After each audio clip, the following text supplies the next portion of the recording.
to MMAOddsBreaker. I'm Frank Trigg. Of course, today we're talking to Matt Wagy, getting ready to fight William Sizemore. I'm looking at records. You're 3-2.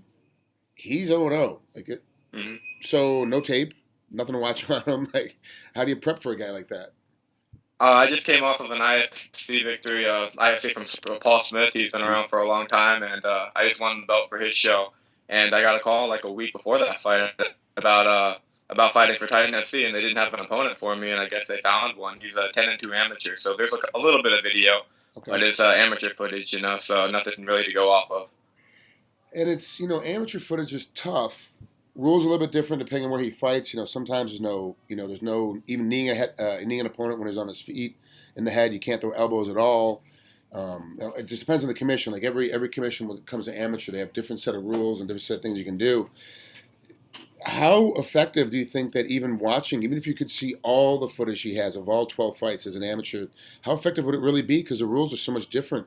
I mean, for the folks at home, adding elbows isn't that big of a difference, or adding knees to a guy staying on his feet is not big of a difference. But to you and I, we know like that changes the game entirely. Like, would you even get anything out of that footage watching a guy as an amateur fight? Yeah. I mean, I respect everybody. I'm sure he's going to be a great fighter, a tough guy, but at the end of the day, he has a lot less experience than I do. I've had 15 amateur fights. I was like 14-1 as an amateur. I mean, I've fought in Florida as well, so I know the rules are completely different. So my first fight for CFA, having elbows was a huge deal, man. Elbows in MMA was a huge deal for me, and all the 5-minute period. It's going to definitely have an effect in this fight. Yeah, and that's a big difference. Like in the first time, you can train him. You can train a guy throwing a knee at you, and you kind of like, oh yeah, we're doing a light sparring, whatever, and you catch it, and you catch the elbow coming off. But then once one really throws a real hard heater at you in the middle of a fight, it changes everything. Are you? I don't necessarily, most fighters don't like to get in their game plan, but as part of your game plan, really to overemphasize the rule changes for him that he's not used to seeing, the crazy knees, all the twisting leg locks, all the twisting, submissions, as well as the elbows coming at him from different ranges. Is that part of the game plan? Is to hit him with a bunch of stuff he's never seen before? Honestly, man, I'm going to expect him to know all of those things, so I'm going to prepare accordingly. But at the end of the day, I'm expecting to take advantage of him. I have more experience. I expect to win this fight pretty handily. Do you feel a disadvantage because there is so much more footage on you for him to watch than there is for you to watch on him? Yeah, but I'm a completely different fighter at the end of the day. Since I've been training at Team Alpha Male since February, and Dwayne Ludwig has improved my stand-up drastically. So everybody who watches footage on me is going to say I'm just a grappler. So, I mean, if he thinks I'm just a grappler and I come out, I'm going to knock him out. Well, let's talk about Alpha Male for a little bit. You're 5'8", which makes you a giant amongst those midgets. Like you're huge compared to those guys. But then you have this other situation where you're looking at guys where Uriah Faber and Mendez and the rest of these guys are title fighters. They're champs. They're getting ready to fight in different organizations. They're going to be battling all the time.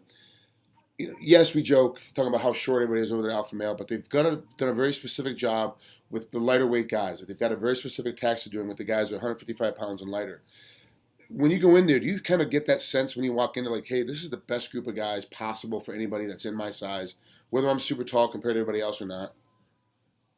Yeah, I mean, Team Alpha is the best gym in the world for anybody my size. Everybody works hard. I came from American Top Team. That's where I began my training. And the difference between Team Alpha males are super intense, man. I mean, everybody's very nice. There's a great family atmosphere. You can go with the best guys in the world every day. They'll give you advice. Mendez, Faber, Benavidez, Chris Holdsworth. The list goes on. There's so many people. I forget how many there are.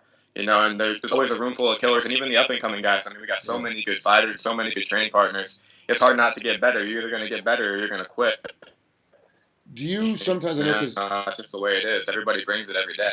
Because at Alpha Male, it seems like at Alpha Male, some of the guys seem to get jumped up because they're part of that team. That they'll get picked and grabbed and get moved around a lot of different promotions and kind of get a little more love, from different promotions because they are part of the Alpha Male team. Are you getting that feeling there too? You've only been there since February, but do you feel like that's happening for you as well? That you're getting a little more love from promotions because you are with Team Alpha Male? I mean, I think it could definitely have something to do with it because Team Alpha Male, you have to, in order to be around the Team Alpha Male, you have to really earn it. Every practice, they're trying to break you every practice mentally, so you're getting pushed through the grinder every day, and you can't just sit there and survive and be like an average guy. You have to push through, and you have to be either you're going to get your butt kicked or you're going to kick somebody's butt. That's just the way it is. That's the way we train. So, Team Alpha Male definitely is the best gym for anybody my size.